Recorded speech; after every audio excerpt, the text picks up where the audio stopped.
Bueno, muy bien. Entonces, ahora sí, bienvenidos y bienvenidas a esta tercer conferencia. La idea de esta conferencia es poder, además de las anteriores, poder trabajar un posible abordaje a una temática que está relacionada con la temática de la Olimpiada, que es Tesoros del Pasado. Entonces, la idea con estas conferencias es brindarles a ustedes un espacio para poder hablar con algunos expertos sobre alguna temática en puntual. Hoy tenemos por ahí a dos invitados. Que capaz que si alguno ya estuvo los reconoce. Tenemos a Andrés y a Noelia. Entonces la idea es que ellos nos cuenten un poquito qué es lo que prepararon para hoy, qué nos van a estar presentando.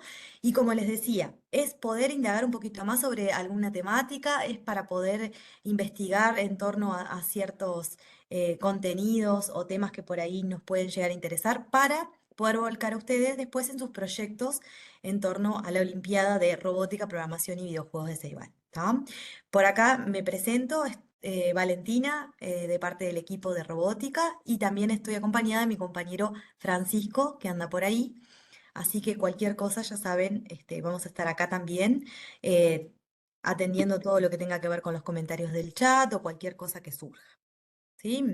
Bueno, les doy entonces paso a Andrés y Noelia. Gracias, Valentina. Buenas noches para todos y todas. Bueno, nosotros somos Andrés y Noelia.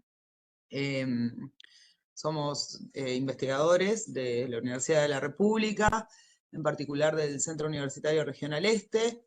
Estamos en Rocha y ambos estamos formados en arqueología y en museología. Entonces, la idea de hoy es contarles un poquito acerca de algunas investigaciones que venimos realizando, así como la vez pasada Andrés y Laura les hablaron de la zona del este de nuestro país, en particular de Maldonado y de Rocha. Hoy nos vamos a ir hacia el oeste, entonces vamos a contarles un poco las investigaciones que venimos llevando adelante, en particular en el departamento de Río Negro, pero bueno, que abarcan toda la cuenca media baja del río Uruguay. Así que bueno, sin más, va a comenzar Andrés y ahí iremos intercalando y conversando un poquito sobre los resultados que hemos tenido y también estamos abiertos a cualquier consulta o duda que tengan para poder ver que les sirva esto de herramienta, de insumo para desarrollar los proyectos. Bueno, bien, sí, en realidad, sí, yo vi que hay gente de Salto y eso, nosotros vamos a hablar de arqueología del litoral, pero básicamente, como decía Noelia, nos vamos a enfocar en el bajo río Uruguay y bueno, y también vamos a abordar no solo el lado uruguayo, sino algunas cuestiones también del lado argentino, porque además de que lo que hoy día el río Uruguay es una frontera para nosotros con Argentina.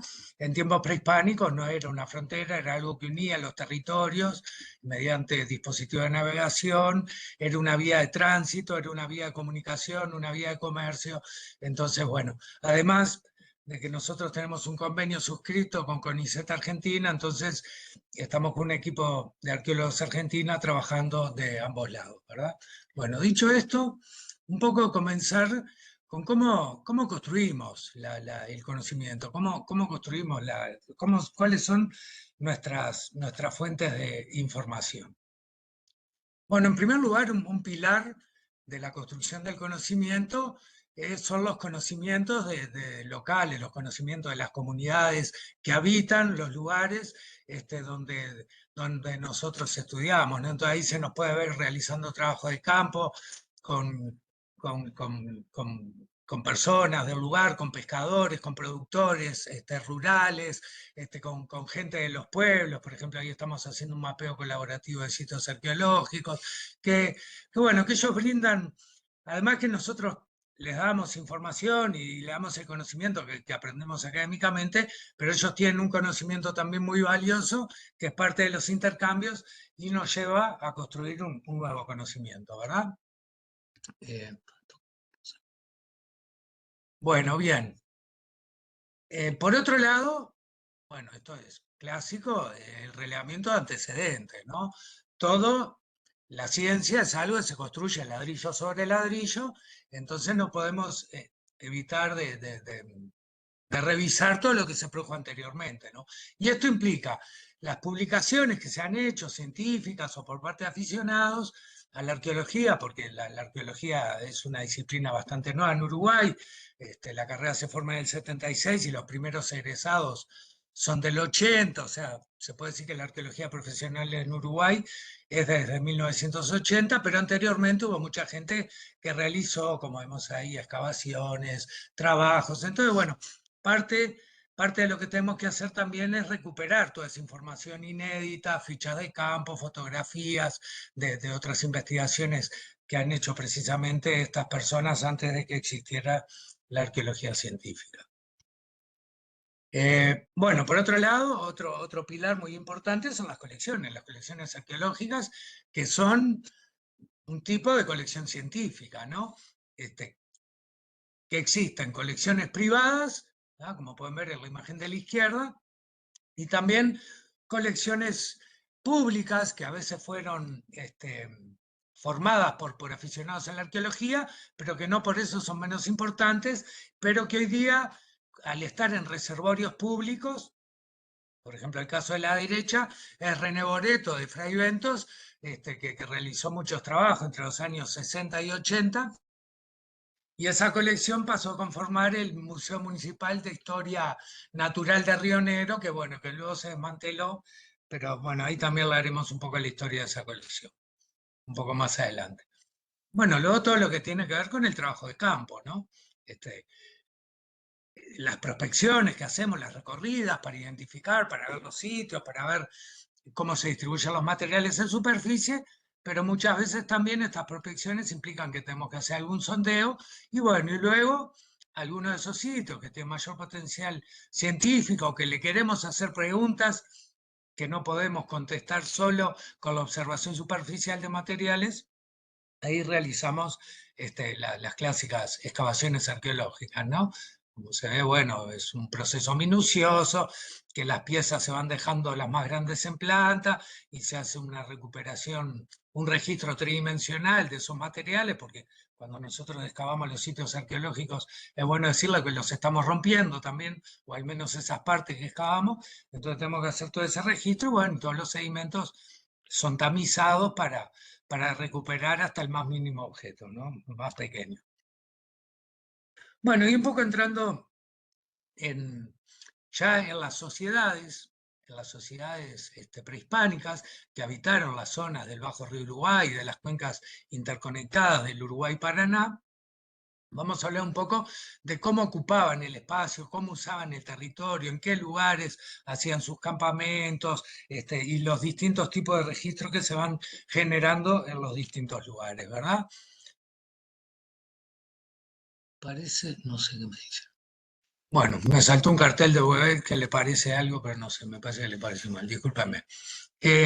Bueno, este es un mapa donde se puede apreciar nuestra zona de estudio.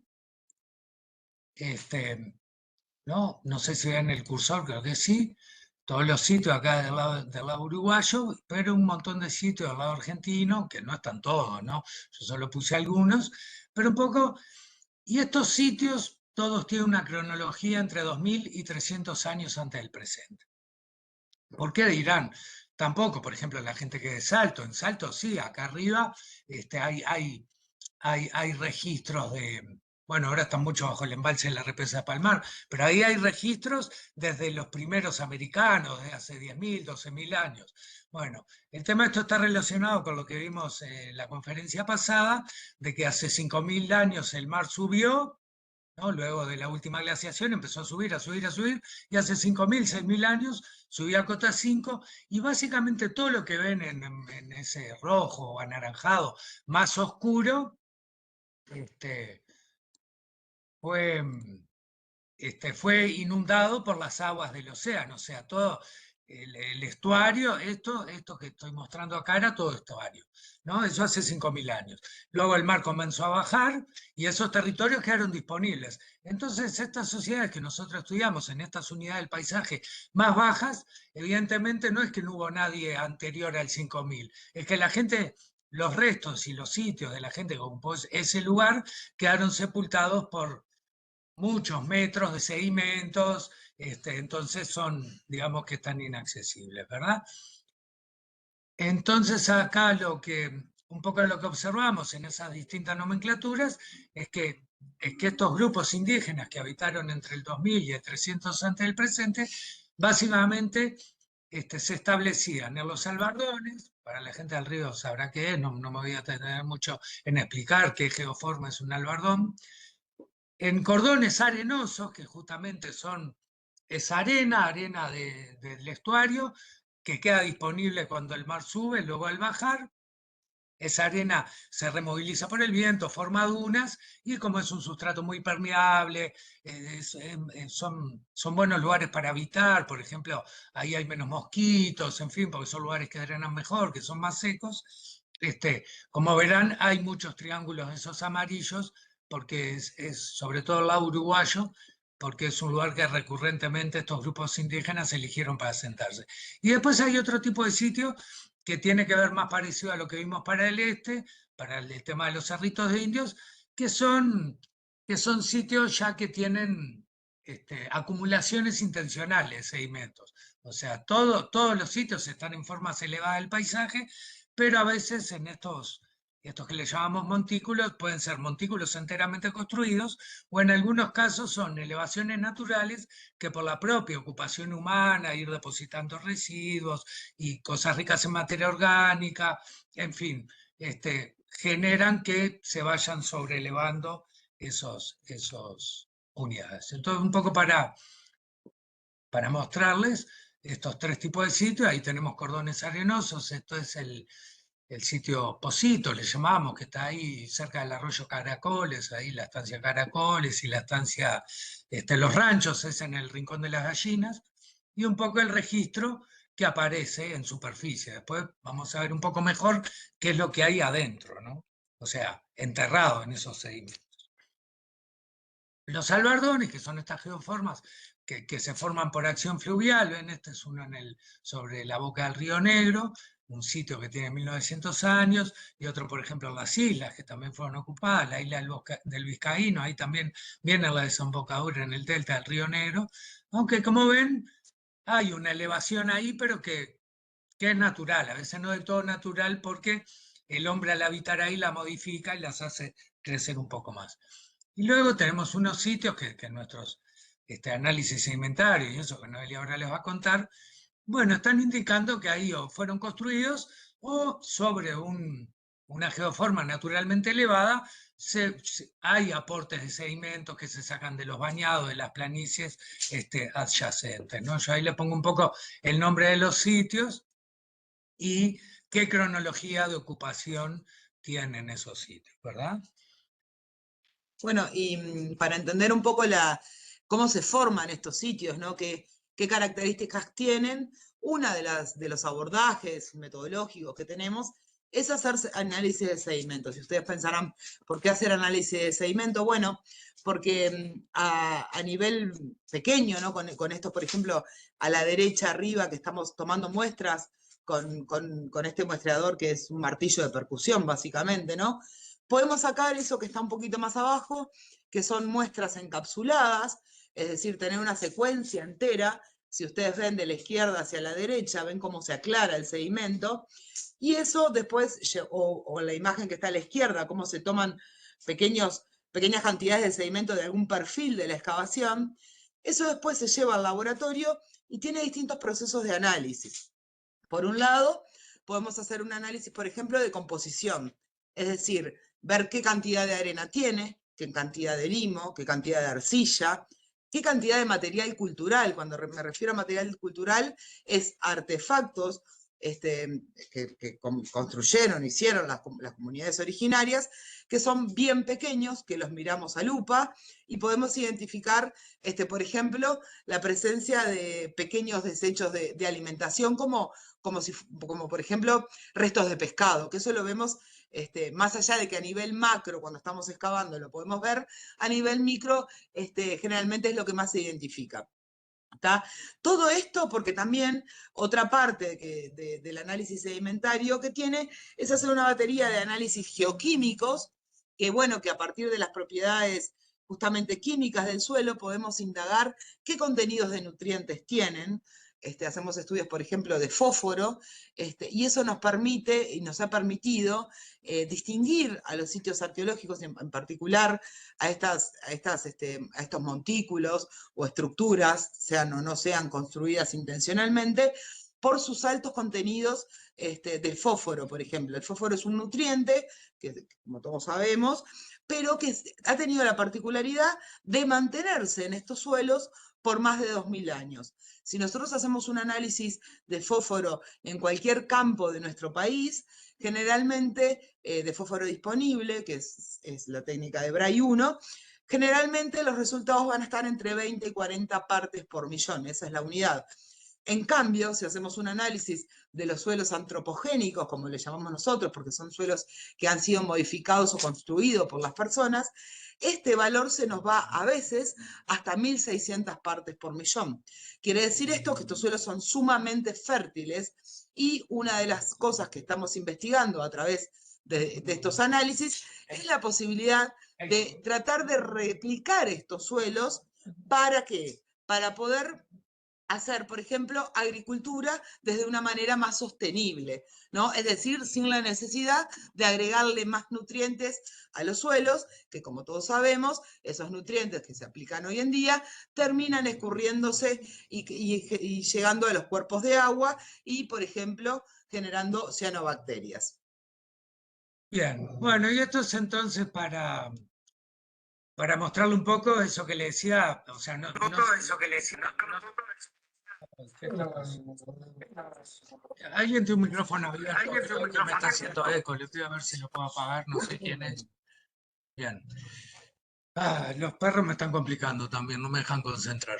Bueno, no solo lo que decía Noelia de los análisis de sedimentos, sino que también las estratigrafías nos dan una pista, ¿no? Entonces, en la imagen de la izquierda vemos un arenal, ven abajo esa arena clarita, bueno, así hubiera quedado si no hubiera sido por la ocupación humana. Acá lo que vemos es que todo este cuerpo de arena, que justo coincide con donde están los materiales que dejaron en el campamento los grupos indígenas, no se ve cómo la ocupación humana ahí modifica los sedimentos y siguen siendo arena, pero quedan oscuros, ¿no? Y esto también nos muestra cómo de repente este arenal que se formó hace 4000 años en toda esa zona de la costa, bueno, tenemos estos suelos modificados que en algunos lugares tienen 1500 años, en otros lugares tienen 700 años de antigüedad, en otros lugares tienen 1200, lo que eso también nos está dando una pista que no es un evento climático,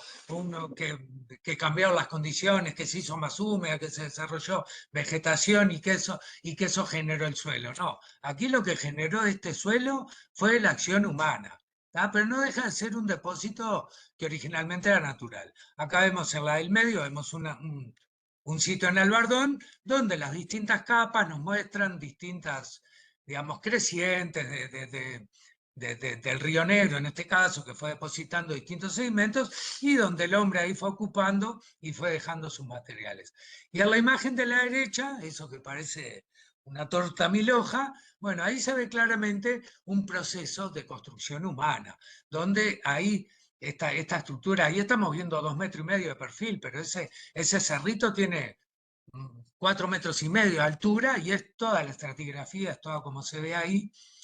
Lo que está indicando distintos procesos de acreción, es decir, de sacar sedimentos de la planicie y acumularlos, porque estamos hablando de zonas inundables, zonas bajas, y es parte de la estrategia adaptativa de estos grupos generarse estos nichos ecológicos para vivir allí, ¿no? Bueno, ¿qué sabemos de la tecnología y de los modos de vida de estas poblaciones? Bueno, estamos viendo ríos, grandes ríos, zonas inundables, eran grupos canoeros, ¿no? Grupos que su movilidad era por los ríos, por los bañados, pero con dispositivos de navegación, como son estas canoas monóxilas esta por ejemplo se halló en el río Queguay, sumergida y enterrada digamos, abajo del agua. Pero también tenemos pistas de los primeros cronistas, por ejemplo, las descripciones de Ulrico Schmidl, que llegó en 1535, que está asociado a la expedición que fundó la primera Buenos Aires, ¿no? Que dicho sea de paso, se le prendieron fuego los indios y se tuvieron que ir a Asunción. Digamos, luego se funda muchos años después la Buenos Aires, que un poco como la conocemos hoy, pero que ya nos habla de estos grupos que viven en las islas, que viven en la costa del río, ven con esos dispositivos de navegación. Bueno, ahí ven, por ejemplo, algunas escenas que están cocinando o ahumando pescados, en fin, que ya también nos habla de la dieta de estos grupos. ¿Qué te iba a decir? Y no me puedo concentrar.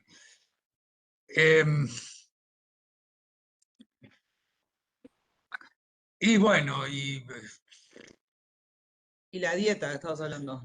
bueno, que nos muestra algunas pistas, pero que claro, también son, a ver, esto es una descripción y el grabado corresponde a muchos años después, lo hizo alguien que leyó eso en 1599, o sea, hay que tomárselo con pinzas y tampoco hay que tener cuidado de extrapolar los datos históricos a la prehistoria. Pero en este caso, bueno, lo traigo a colación porque son crónicas tempranas, cuando todavía no habían introducido las vacas y los caballos, que cambian mucho el modo de vida indígena, entonces pueden ser analogías ciertas. Y acá abajo lo que muestro justamente son cortes antracológicos, que no los hicimos nosotros, lo hicieron otros investigadores, de esta misma canoa, cortes milimétricos que le sacan a la madera para identificar las especies vegetales. Y por ejemplo, esta canoa lo que muestran estos cortes es que estaba hecha de timbó. Bueno, yo les voy a hablar de los grupos cazadores que habitaron esta zona entre los 2000 años y los 500 ante el presente, de los grupos guaraníes que llegan más o menos a partir del 500, del 600 ante el presente, no les voy a hablar porque eso ya hablamos la charla pasada, ¿no? Pero básicamente eso, sabemos que eran grupos canoeros con una economía basada en la caza, principalmente en la caza y la recolección, la caza y la pesca, ¿no? El registro arqueofaunístico, los restos de alimentación que encontramos en los sitios, nos están hablando de que están aprovechando ya bien animales acuáticos como los peces o animales asociados a ese ecosistema acuático, como pueden ser los ciervos de los pantanos o las nutrias. El carpincho es otro tema, carpincho no aparece muy representado en el registro, pasa lo mismo con lo de los cerritos de indio y no hay mucha explicación para esto, más allá de que pueda haber algún tabú alimenticio o que pueda haber sido alguna especie que tuviera que ver algo con su cosmogonía o simplemente que no le gustaba como a mí porque es tufiento, pero bueno, eso no lo sabemos. Y, y que bueno, y que sabemos también que cultivaban, que tenían algunas especies cultivadas, al igual las mismas que la de los grupos de cerritos, maíz, zapallo y porotos, pero que a nivel de los rastros químicos que dejan en los huesos estas plantas, es indetectable, o sea, nos aproximamos a ella porque están contenidas en los sedimentos y son parte de estos estudios microscópicos sobre los sedimentos de los que habló Noelia, pero no se detectan en las firmas químicas que quedan en los huesos de los individuos que estaban enterrados en los mismos sitios donde vivían, ¿no? Y bueno, y también sabemos que un rasgo característico de estos grupos es que tenían una producción cerámica muy importante, con unas profusas decoraciones que llegan a incluir algunas representaciones zoomorfas, principalmente papagayos, loros, como se ve en esta imagen, pero también aparecen otros animales representados como jaguares, caracoles, serpientes, en fin, ahora vamos a ir viendo algunos ejemplos, ¿no? Esto es para que vean un poco los estilos decorativos de esta cerámica. Esto no quiere decir que las decoraban todas, ¿no? La mayoría de la cerámica que encontramos nosotros en los sitios no tiene decoración. Yo muestro otras cosas pues son más atrayentes, que también nos están hablando, nos están dando alguna información social. Nos hacen falta estudios, ¿no? Pero puede ser que estas decoraciones estén implicando distancias sociales, que estén marcando distintas familias, distintos clanes, distintos grupos, que sean un símbolo de identidad, ¿no? Para diferenciarse al interior de una etnia, o puede ser también que estén representando diferencias funcionales, ¿no? Que tal cerámica la decoro de esta forma, porque esta la uso para cocinar tal cosa, esta la uso para almacenar líquido. No sabemos, nos hacen falta hacer más análisis funcionales y contrastar con estas decoraciones para tener alguna explicación de esta variabilidad en términos sociales, ¿verdad? Bueno, esto para mostrarle algunas de las formas más comunes de sus cerámicas eran estas formas abiertas, ya sea de paredes rectas o de paredes divergentes, pero son las más comunes, y luego aparecen cerámicas más, digamos más, además de estas de los apéndices zoomorfos y de las formas animales, que algunas se vinculan más a la esfera ritual, que también les voy a mostrar, les voy a hablar más adelante. Pero bueno, esto un poco para mostrar diversidad de formas, pero las más comunes son este tipo, o en forma de vaso, en fin. Bueno, a partir de del registro arqueofaunístico, que podemos saber lo que estaban comiendo y qué recursos estaban explotando en estos campamentos que les mostré, que siempre están vinculados al río, ¿no? O sea, sus zonas de habitación siempre están muy próximas al agua, y desde allí se ve que distribuyen, desde esos campamentos base, que no son tantos, distribuyen todas las actividades, la caza, la pesca, y todo era traído a esos campamentos, donde, bueno, ahí también fabrican sus instrumentos.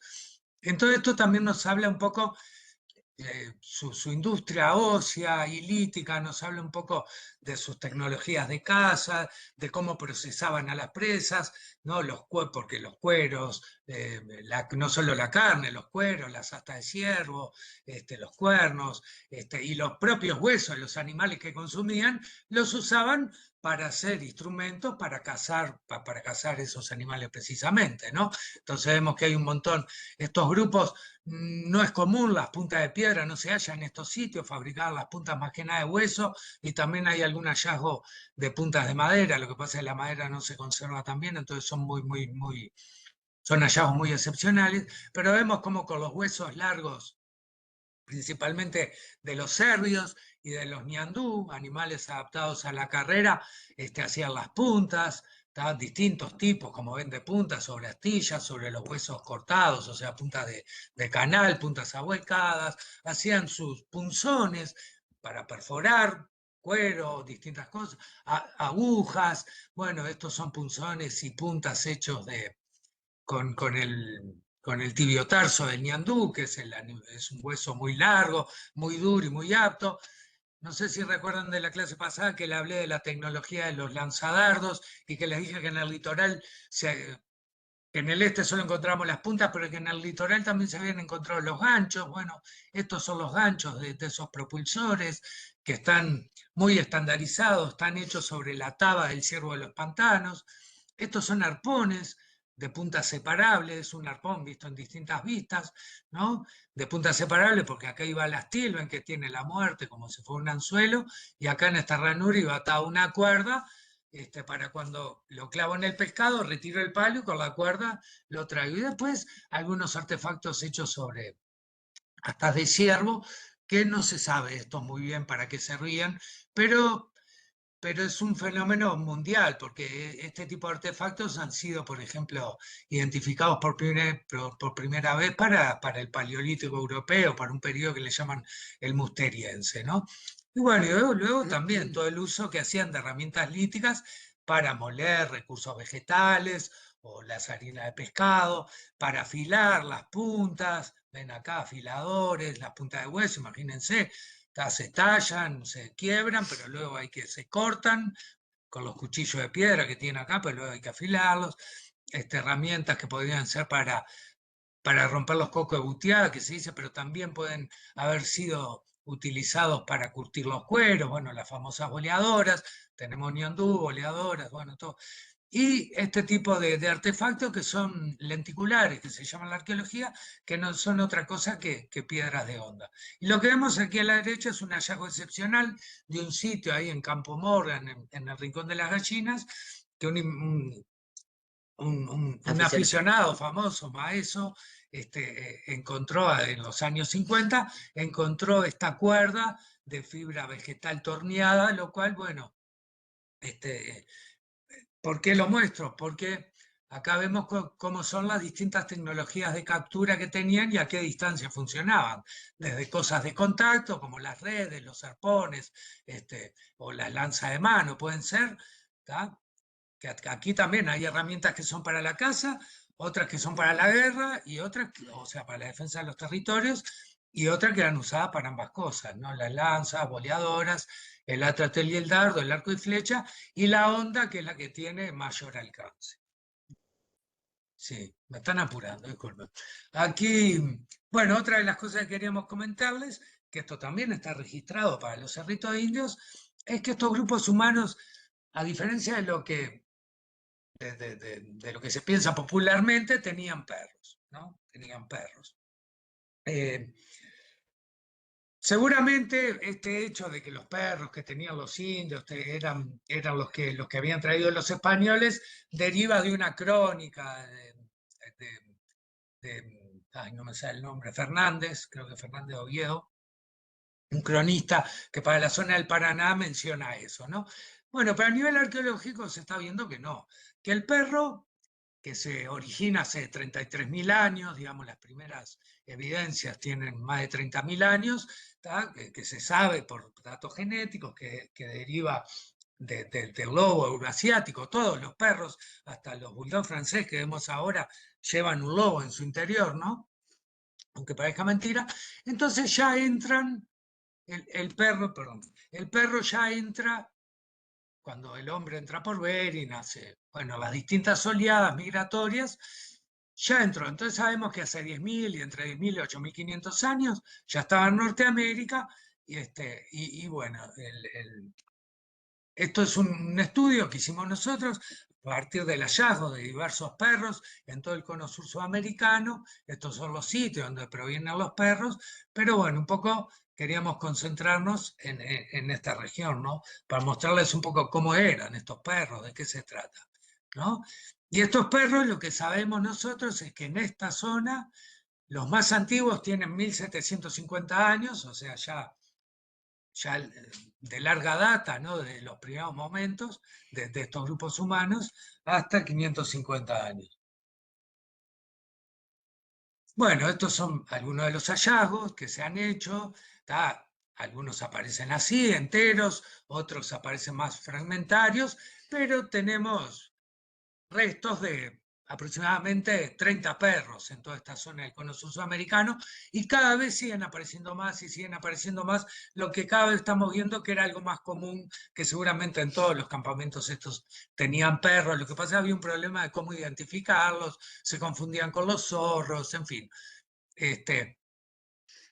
Y bueno, lo que sabemos también es que siempre aparecen en los lugares donde estos indígenas habitaban y siempre asociadas en zonas de enterramiento donde hay humanos, ¿no? Que eso ya nos está dando una pauta, además de que pueden ser usados como una tecnología para la caza, para la defensa de los territorios. Bueno, se ve que había un apego, o sea, también eran mascotas, eran animales de compañía, porque si no, o sea, en algunos casos aparecen enterrados al lado de los hombres y en otros casos aparecen en los cementerios humanos, en distintos estados de completitud. A partir del análisis métrico que venimos haciendo, sabemos que no eran perros pequeños, que eran perros que tenían entre 40 y 48 centímetros de alzada. O sea, ahí lo ven comparado con una mujer, por ejemplo, de 1,65 m, y son perros medianos, ¿no? Bueno, y en base a los cráneos que tenemos disponibles, como se hace a veces para las personas, hemos hecho la reconstrucción craneofacial de este individuo, por ejemplo, de que les mostraba la foto anterior, que estaba más entero, que es un sitio de Argentina. Y bueno, un poco muestra cuál era el aspecto, ¿no? Y otra cosa interesante, que ven estas cerámicas con formas de animales, que le digo que tenían estos grupos, ¿ya? Bueno, los perros también aparecen representados, ¿no? Bueno, de la dieta humana y de los perros, bueno, estos son esos análisis químicos que le digo que hacemos sobre los huesos, que básicamente hacemos análisis sobre distintos animales que conforman parte de la fauna local, Entonces ahí podemos saber más o menos qué estaban comiendo, ¿no? Entonces acá tenemos los humanos, como verán, esto es un jaguar, estos son hay algunos animales ictiófagos también, o sea, básicamente, como el lobito de río, básicamente la dieta de los humanos del litoral nos está dando similar a lo de los jaguares y de los lobitos de río, lo que está corroborando lo que estamos viendo en el registro arqueofaunístico, ¿no? En los huesitos que encontramos de lo que se comían, que mayoritariamente son ciervos y pescados, ¿verdad? Pero los perros han sido utilizados siempre como proxy de las dietas humanas, ¿no? Siempre se dice el perro come lo que come el amo. Bueno, pero en este caso, paradójicamente, y aunque parezca mentira, el perro tiene una dieta bastante más vegetariana, si bien hay algunos que se acercan más, ven, como estos, a las dietas humanas, hay otros que ya están, ven, en el extremo de los herbívoros o de los omnívoros, de los animales omnívoros, ¿no? Que bueno, que una explicación que podemos tener es que estaban comiendo cosas que el hombre no comía, por ejemplo, el contenido estomacal de los ciervos, que es puro vegetal, en fin. Bueno, de la esfera simbólica de estos grupos, ¿qué tenemos? Tenemos collares que se hacían, por ejemplo, con los dientes de los jaguares, ¿no?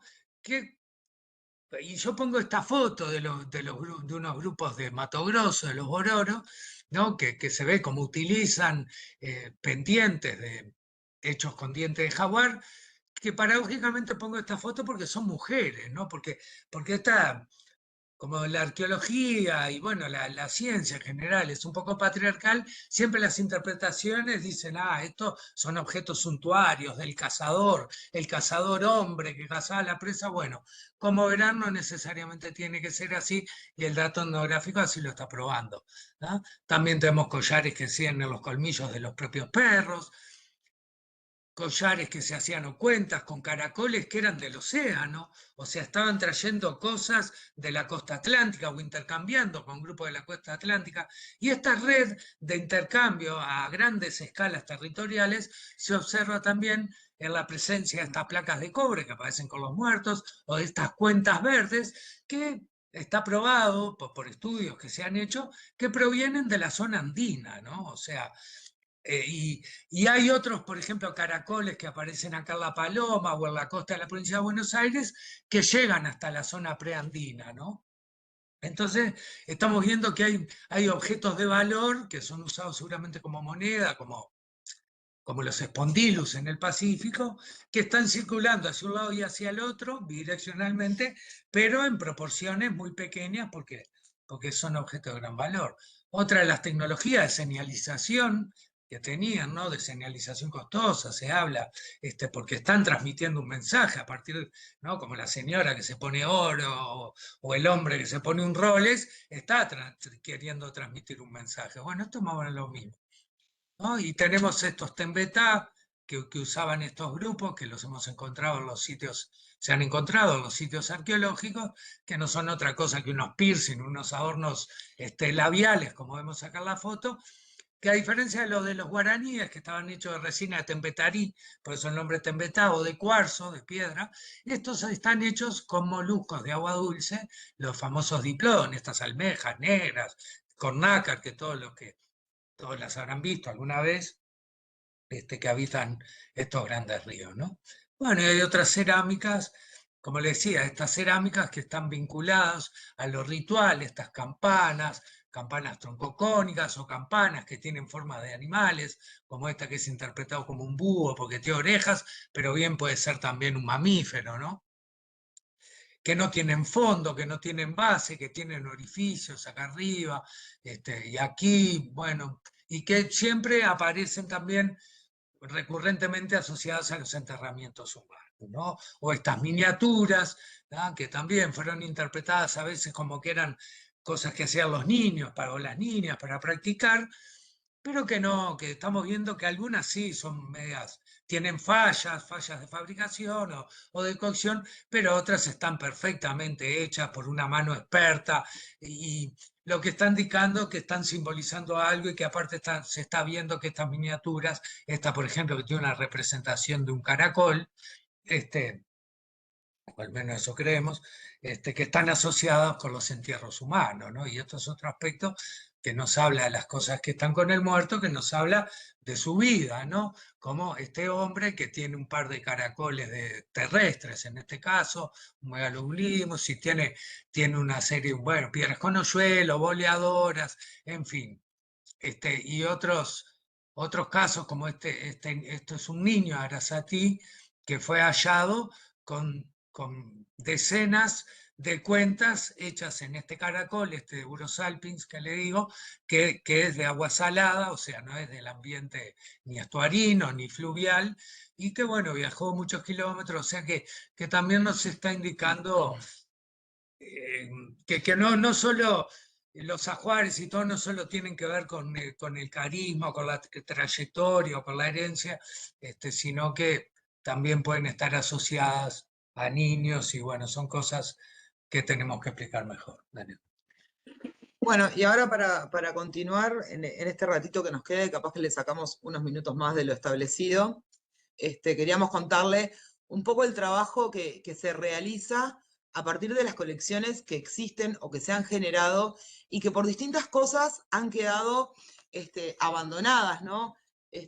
Por ejemplo, son fotos de dos grandes colecciones que se generaron en el departamento de Río Negro, una por iniciativa de un liceo y de un grupo de profesores de un liceo ante la construcción de la represa del Palmar, y la otra a partir del trabajo arduo de aficionados de la arqueología, ¿no? Bueno, como Andrés les decía, de Boreto, Bernal, y que, bueno, por distintas circunstancias, o el museo, como en el caso de la colección esta de Frei Bentos, fue desmantelado de un momento al otro, y el de la colección del Gali, como la colección esa estaba dentro del liceo mismo, por necesidades locativas de la institución, también quedó relegada a un espacio secundario y en malas condiciones de estibaje y de almacenamiento. ¿Y por qué contarles esto? Bueno, porque estos trabajos que hacemos o que, bueno, para prevenir, ¿no? la degradación de las colecciones, necesariamente lo hacemos con las comunidades, ¿no? Con la gente que habita los territorios, porque estamos convencidos de que la única forma de poder conservar y valorar estos tesoros del pasado, como se les llama, es a partir del involucramiento de las personas que habitan esos territorios. Entonces, bueno, rápidamente para contarles como en una línea de tiempo cuál es el proceso, es primero que estas comunidades participen de actividades del ejercicio de la arqueología, ¿no? Que vengan al campo, que participen de las excavaciones, del reconocimiento del material, de cómo encontramos un material, porque si bien hay muchas personas que viven allí, que saben lo que buscar y dónde encontrarlo, a veces hay otras que no, entonces principalmente con escolares y con liceales es una de las actividades que podemos hacer, siempre tratando de transmitir que los materiales en lo preferente no se recojan, pero bueno, como para darles el contexto en general. Otra de las herramientas, bueno, sí, de las herramientas que utilizamos para tratar de poner en valor las tecnologías, por ejemplo, de las poblaciones originarias, es la replicación a través de talleres. Y uno de esos, por ejemplo, es cuando trabajamos con la cerámica, ¿no? Explicarle los distintos pasos de cómo estas poblaciones fabricaban sus cerámicas. Por supuesto que es a partir de la información que se ha generado y también de la transmisión de conocimiento oral por otras comunidades que siguen vivas. Y bueno, tratando más o menos siempre de acotarnos, cernirnos, ¿no? Hacia la mayor rigurosidad posible en cuanto a esto. A veces no es posible hacer todo el proceso de cero por los tiempos, pero bueno, tratamos de cumplirlo.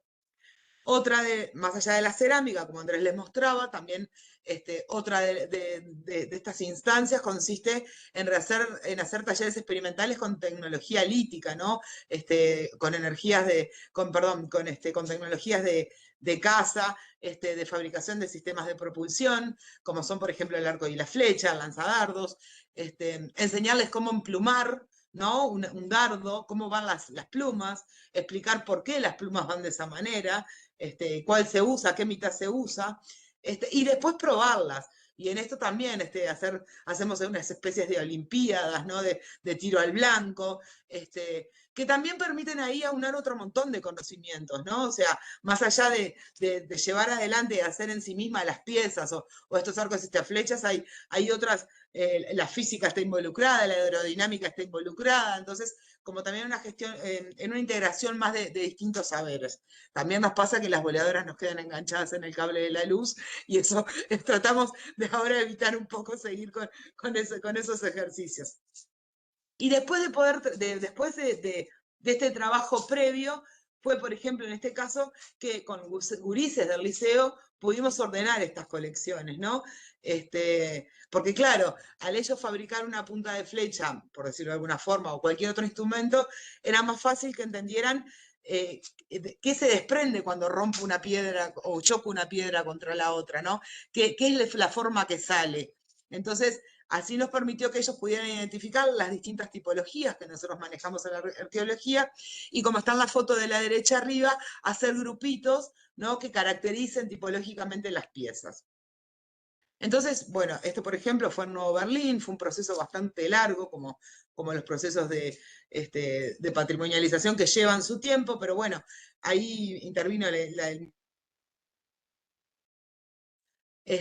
para poder llevar la colección que estaba en Fray Bentos, que además, como había sido reclamada por la propia comunidad, porque mayormente contenía piezas de un sitio de Nuevo Berlín, el lugar se llama La Yeguada, se habían hecho las gestiones para que se moviera a Nuevo Berlín y cuando llegó a Nuevo Berlín, la primera parte, el espacio en el que había quedado había resultado chico, entonces quedó la colección separada, una parte en Berlín y otra parte en Fray Bentos.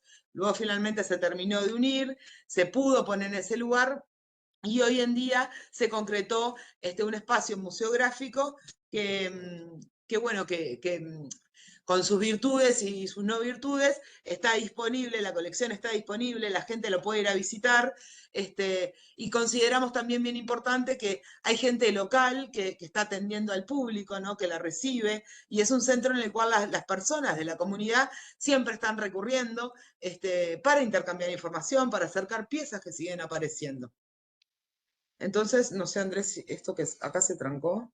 Se trancó. Ah, No, viene pensando, creo. sí, está pensando. No, esto es para mostrar también algunos de los recursos educativos que ven que podemos generar a partir, bueno, lo que mostraban los paleontólogos, a partir de una serie de fotografías de una pieza, ¿no? Poder hacer, poder hacer un modelo 3D, ¿vieron? Donde, bueno, donde se puede manipular la pieza y observarla de cerca, sin... Ahora no puedo salir de acá, hostia, ahí. Sin, bueno, que son recursos didácticos y son tecnologías que pueden replicar en los centros educativos, ¿no? Que se puede hacer con piezas, pero esto, por ejemplo, con un vuelo dron, esto es la azotea de Edo, Maldonado, no tiene nada que ver con lo prehistórico, pero lo traje porque, ¿ven? Porque es un sitio que está declarado monumento histórico. Y bueno, ¿cómo es eso? Simplemente para mostrarles cómo se pueden aplicar este tipo de tecnologías, dron, fotogrametría, hay programas libres para hacer esto, algunos ahora que funcionan muy bien con inteligencia artificial, bueno, que pueden servir para esto, ¿no? A ver si me dejara cambiar de foto. Ahí. Bueno, y para esto creo que ya es la última parte, Sí. también atendiendo, ¿no? Las demandas de las comunidades locales, y un poco lo que queríamos traer sobre otros tipos de investigación o de abordajes, ¿no? Donde la participación es más o tal vez el interés surge, ¿no? De la población local. Esto, por ejemplo, surge a partir de, bueno, de un trabajo que se viene haciendo en toda el área de esteros de farrapos y donde, bueno, habían, en particular este sitio que se llama Puerto Viejo, que tal vez algunos de ustedes lo conocen, que es un sitio que en realidad hay un camping muy cerca, y siguen apareciendo materiales arqueológicos, cultura material de los pueblos ancestrales que habitaron allí. Entonces, bueno, la primera iniciativa fue, bueno, ¿cómo hacemos para cuidar y proteger este lugar, ¿no? Entonces, bueno, ahí los guardaparques diseñaron cartelería, llevan a los gurises de la escuela, ¿no? Y les enseñan que eso es un sitio, les muestran las piezas, las devuelven a la tierra, ¿no? Las dejan allí. ¿Para qué? Para que justamente sean los gurises y los adolescentes quienes tengan ese poder de transmisión hacia los más grandes, ¿no? Que a veces tenemos esa intención de siempre tener nosotros la materialidad cargando la cuesta, ¿no? Y en ese sentido también por ejemplo, en esta comunidad, que fue un trabajo muy lindo que se hizo con el Museo de los Inmigrantes, que es un museo bastante nuevo en la historia, si lo ponemos en perspectiva en las historias de los museos de nuestro país, llevamos adelante un trabajo porque el museo estaba centrado en justamente la historia de los inmigrantes. Entonces, arrancaba el discurso, ¿no? de ese museo con la llegada de las colonias rusas. Sin embargo, y particularmente, toda la población de allí tenía piezas indígenas en sus casas. Entonces, bueno, lo que queríamos hacer era tratar de ese discurso estirarlo un poquito para atrás y que se reconociera la presencia indígena en el territorio. Y no éramos nosotros, ¿no? Era la gente también de la comunidad. Entonces, a partir de un ciclo de un par de días que estuvimos allí trabajando, fueron vecinos con las piezas que tenían en sus casas, participaron clanes indígenas. Nosotros en nuestro país tenemos varios colectivos indígenas que están muy preocupados por las defensas de sus territorios y de su ancestralidad y de su identidad. Entonces, se generó un diálogo entre la comunidad rusa que tenía piezas indígenas y estos colectivos, permitiendo que se pudiera llegar a un punto de encuentro, ¿no? Esto que les digo, de poder tirar un poquito la línea del tiempo hacia más atrás. Y la consigna era que cada vecino o vecina que se arrimara, si tenía piezas, que la pudiera llevar al museo. Y esto después siguió en que íbamos a ubicar en estos mapas que habíamos impreso, pero bueno, también a través de dispositivos digitales, dónde habían encontrado esas piezas. Que esto es un ejercicio bastante interesante para replicar y para hacer con gurises que les pregunten a sus abuelos, a sus abuelas, a sus padres y madres si tienen piezas en su casa. Entonces logramos hacer un mapeo, creo que esto Andrés al principio lo dijo, de muchos sitios arqueológicos en los que estos vecinos habían recuperado las piezas. ¿Y qué se logró con esto? Se logró que a partir del diálogo entre las comunidades indígenas y esta colectividad, los vecinos y vecinas que tenían piezas donaran estas materialidades al museo y empezar justamente a eso, ¿no? A contar una historia de años atrás en ese museo que parecía que comenzaba la historia del lugar con la presencia de los rusos. Claro, y un poco la idea central de estos talleres era que no fuera la ciencia con su discurso a decir, a mostrar lo que quiere con las narrativas científicas, sino construir colaborativamente a ver cómo ellos querían contar su historia, cómo ellos querían contar su pasado indígena, qué querían mostrar, cómo lo querían contar, en fin, por eso el taller tenía ese nombre, Construcción Colaborativa Narrativa, ¿no?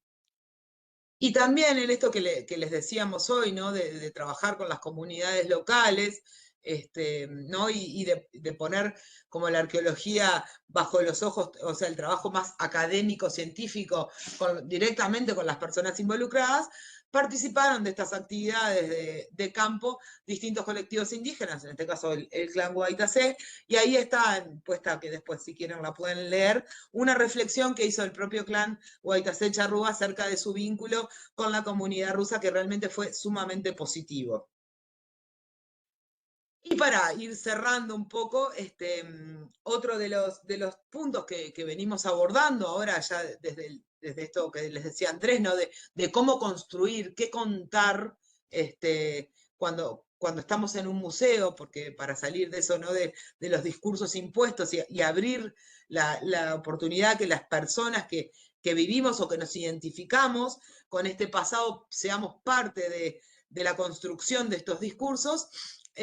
Ahí están pasando que en distintos museos de nuestro país, y ponemos el caso de Rocha acá porque fue el último taller que hicimos, pero hay otros museos como el de Tacuarembó que siguen exponiendo restos humanos. Y hay un reclamo muy fuerte de las comunidades indígenas de Uruguay de que se retiren esos cuerpos de exposición, esos cuerpos que fueron extraídos sin fines de ciencia, ¿no? Sino que con fines meramente expositivos y que han quedado allí como a modo de trofeo para ser visitados. Entonces, bueno, nada, contarles que hicimos unos talleres en los cuales también participaron vecinos, vecinas, gente de la academia, clanes indígenas para debatir y ver cómo generamos nuevos discursos. Y esto se trancó. Faltaron fotos porque no sé qué pasó ahí. Bueno, se nos trancaron algunas imagencitas que después cuando les pasemos el PPT se las compartimos. Pero básicamente, así que más o menos llegamos a las 7 en punto. Esto era lo que teníamos para compartirles y quedamos abiertos a cualquier consulta. Bueno, gracias Andrés, Noelia, muy interesante todo lo que nos mostraron. Seguro que después cuando compartamos la grabación y también la presentación van a poder acceder al resto de los materiales y quedó alguno ahí pendiente, pero se vio bárbaro, creo que fue clarísimo. Hay un montón ahí para trabajar en las comunidades y con la tecnología también, en el caso de, bueno, de estar participando ahora en la Olimpiada, como poder ahí generar ese vínculo, la investigación, alguna solución o algo que quieran crear. Capaz que estaría bueno si alguno quiere preguntar algo, hacer algún comentario, utilizar este espacio como para intercambiar. Está bueno ahí si quieren habilitar el micrófono, pueden hacerlo.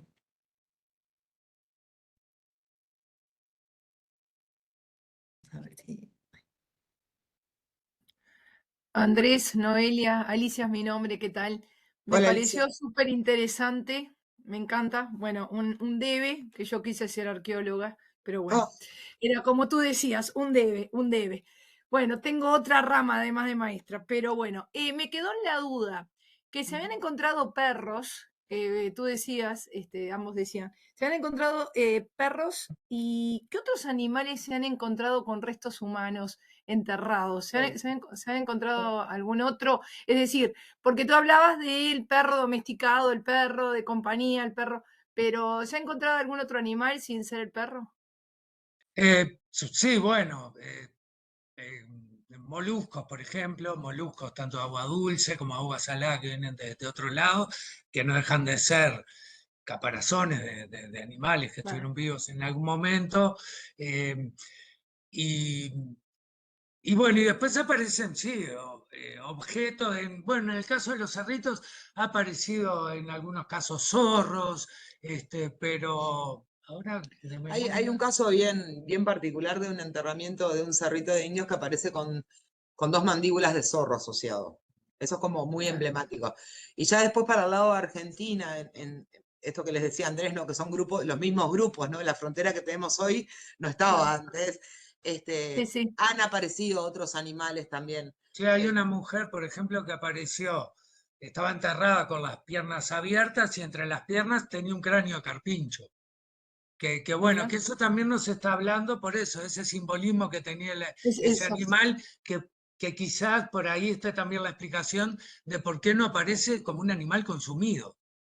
Con Claro, todos los carpinchos que, bueno, que habría en claro. esa época, ahora hay un montón, que no, realmente no lo comían. Y bueno, y después Y, estos y dientes que podría son. ser, perdón, y podría ser justamente algo relacionado con la parte religiosa, es decir, viste, digo, si asociamos un poco con los egipcios, ¿verdad? Digo, y decís que no están que no están consumidos, o esos rituales también mexicanos, ¿verdad? Estamos hablando de otras civilizaciones, pero como que también podría estar asociado, ¿no? Y bueno, sí, justamente, y es una de las cosas que recurrentemente hace la arqueología. Todo lo que no podemos explicar lo metemos en la bolsa de lo mágico religioso, ¿viste? Claro, lo que pasa que lo místico está, digo, y lo Sí, religioso No, siempre va a estar. y un poco también lo que decía Andrés hoy, ¿no? Que muchas veces, por ejemplo, ahora que se está reanalizando la fauna de estos sitios, muchos de los que antes eran zorros, ahora se está viendo que eran perros, Perros. ¿no? Entonces creo que también hay como un cambio en eso, ¿no? Y más información, de hecho, bueno, nosotros juntamos animales que mueren en la ruta y los enterramos en nuestra casa para tener una colección de huesos para después poder comparar. Y eso también, ¿no? Es como parte tratar de generar información y tener a la mano, porque es muy difícil, cada animal tiene un montón de huesos, son todos distintos, Exacto. y si vos mirás, por ejemplo, los peces, ¿no? Ujú. Es muy difícil identificar peces. Hay Claro, colecciones específicas ¿no? de cada huesito de los peces. No, y además que la exacto. mayoría de los huesos no aparecen Eso, enteros, porque una Claro, de las cosas que estamos viendo es que están todos partidos, picados, y es claro, consistente con el uso de la cerámica para cocinar, que maximiza el retorno energético de la presa, porque yo la pico y la hiervo y toda la proteína, el caracú, todo va a parar al caldo, ¿no? Muy claro. distinto a cuando aso, que pierdo mucha, Exacto. ¿no? Esos Sí, tipos, sí, justamente, si no tenían problema, algo seguramente era con el colesterol, ¿no? Como tenemos claro. nosotros. Entonces trataban de maximizar, y la tecnología cerámica es una de las cosas que posibilita, ¿no? Y por eso también en estos grupos se ve que hay un aumento demográfico importante, que siendo Claro, cazadores y recolectores pueden mantener una cantidad mayor de personas, ¿no? claro. Exacto, exacto. Perfecto, perfecto. Muchas gracias. a las órdenes, Alicia, para lo que precises. Clarísimo, clarísimo. Muchísimas gracias. Gracias, Alicia, por la intervención. A mí me quedó como muy, o sea, me quedé muy intrigada de los talleres que hacen en territorio, esto que mostraban de la cerámica, bueno, y esto que hablaba, ¿no? De que no solo ustedes pueden transmitir esta materialidad, sino que también qué de los gurises les puede quedar de eso y cómo ellos lo apropian. ¿Cómo es esa experiencia? ¿Qué Bueno, pueden? en realidad tiene varias etapas, ¿no? Porque, por ejemplo, el tema de la cocción de la cerámica a veces puede ser muy frustrante, Claro, porque la cerámica se puede quebrar, sí, sí, entonces hay que manejar las ansiedades, pero la verdad que es todo gratificante, porque también que las personas se lleven el proceso de aprendizaje, y eso, en el acierto y en el error, ya transcurrirlo es un montón. O por ejemplo, también nos ha tocado trabajar con ceramistas que van a los lugares a buscar el barro y después replicar con ese mismo, porque claro, cuando lo haces con cerámica, la premezcla comprada es una cosa, pero cuando vas al claro. lugar, te embarras los pies para ir a sacarla, ¿no? Como que ahí estás recreando un poco todo el proceso, Exacto, sí, sí. y para los chiquilines eso es alucinante. Ahí va. Es Este, como y bien el saber aprendizaje significativo que buscamos, ¿no? Exacto. Los Y es saber docentes qué como... cantidades Ujú, mezclar también, ¿no? Cuánto de claro, barro, cuánto le tengo que poner, si precisa un poquito de arena, si precisa un poquito de esto de conchilla molida, cuánta agua, cuánto dejarlo secar. Entonces, por eso te digo, claro, son trabajos que tenés que hacer, por ejemplo, a nivel escolar o liceal es bárbaro porque lo haces en una semana, 2 semanas. claro. Cuando nosotros vamos, capaz que tenemos que, eso, mezclar todo tan rápido, pero me parece que es algo súper lindo para que sea a nivel primaria y secundaria. Sí, en este caso que mostramos, que hicimos más o menos la misma experiencia para las dos colecciones que mostramos, que estaban en condiciones de conservación muy malas, bueno, todo este proceso de musealización duraron, para cada museo, fueron en paralelo, ¿no? Pero fueron 10 años.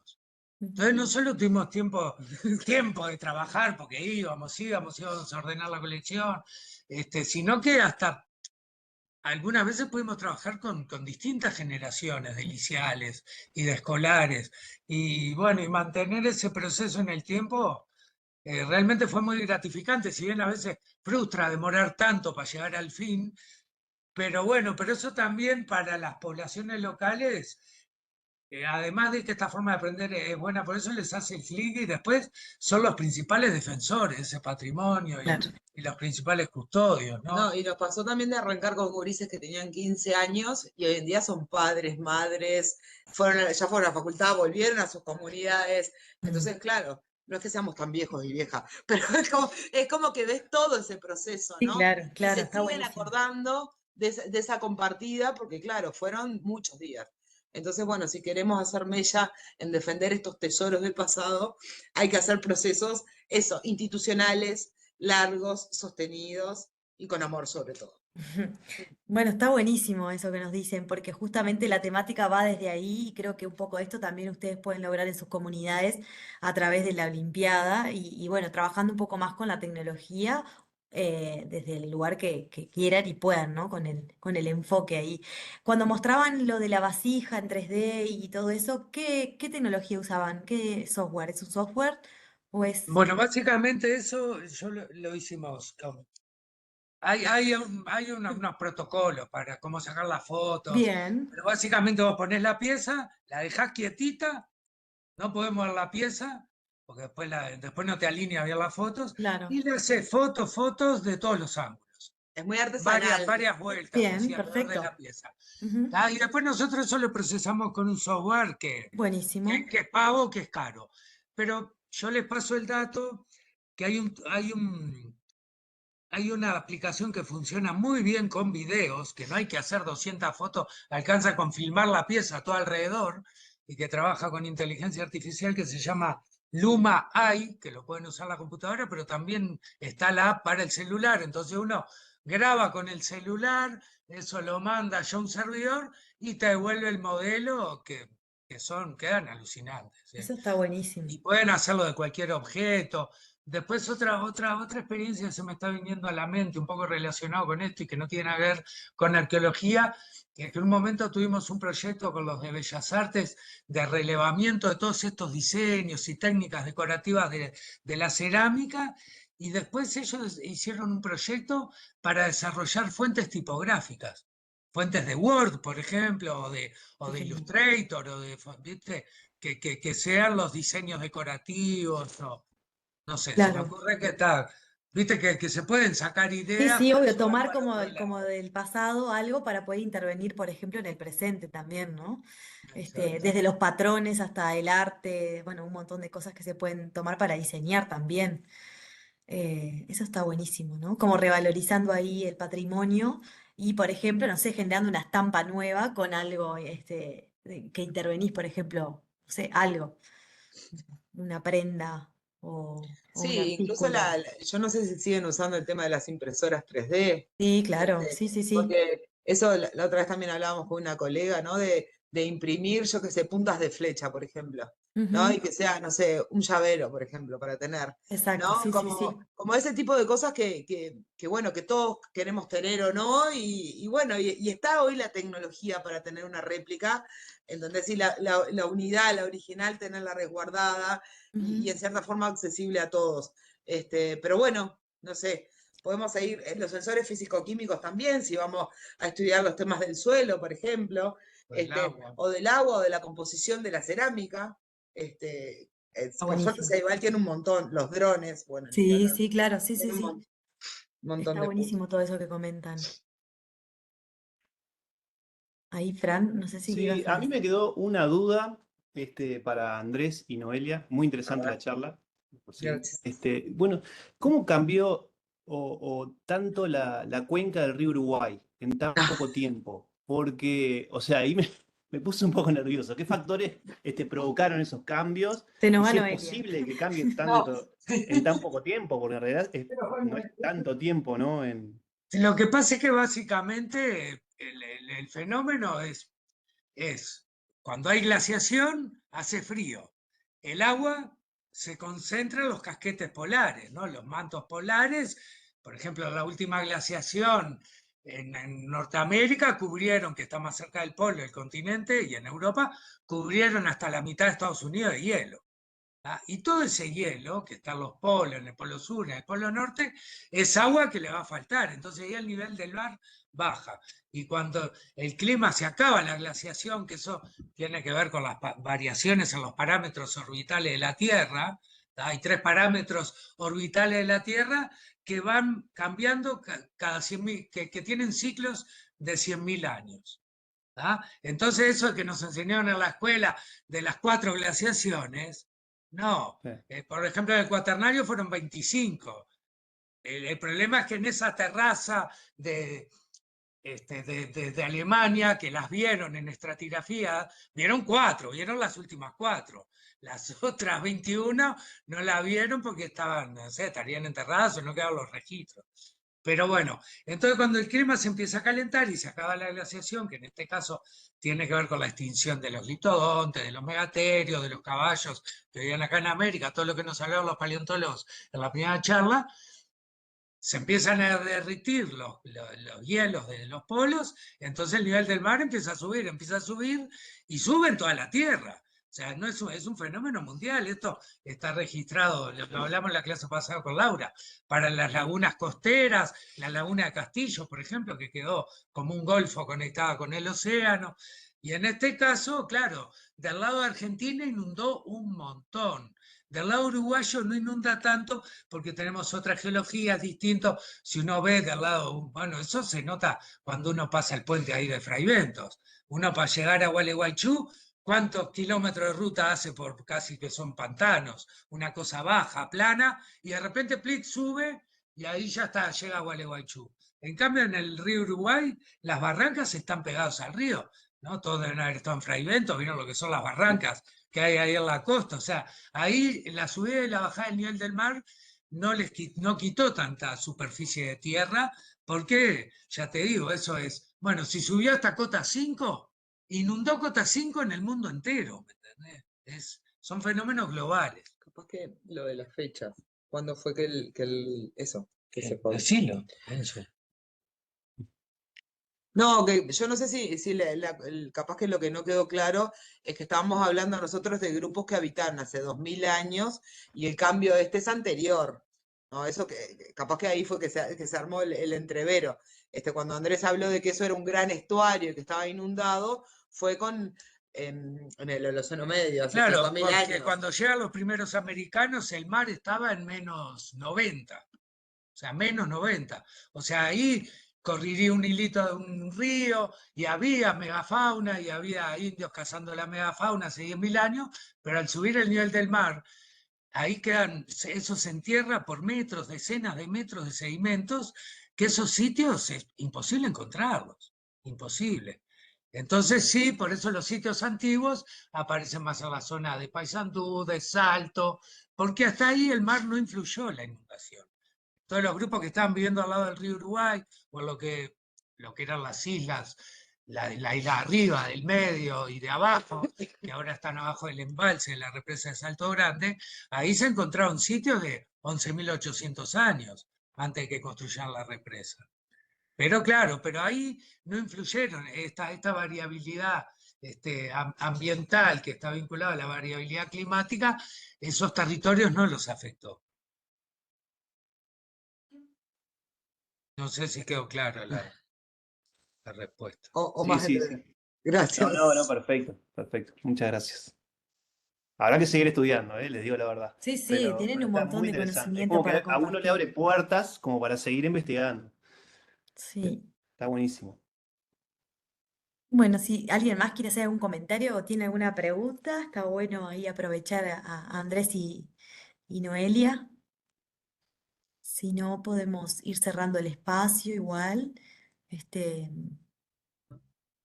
por ahí dejaban en el chat que estaba muy interesante la charla, que se llevan muchas ideas para investigar junto con los estudiantes. Muy interesante la temática de hoy.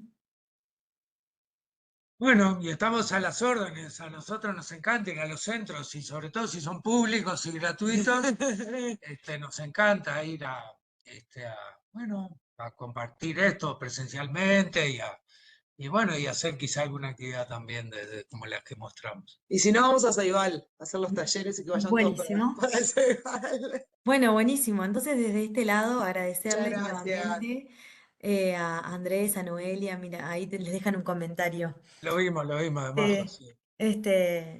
Y bueno, también agradecerles por el tiempo, por todo este conocimiento compartido. Sin duda también aprendimos muchísimo, cosas que podamos trasladar, cosas para pensar, cosas para seguir investigando.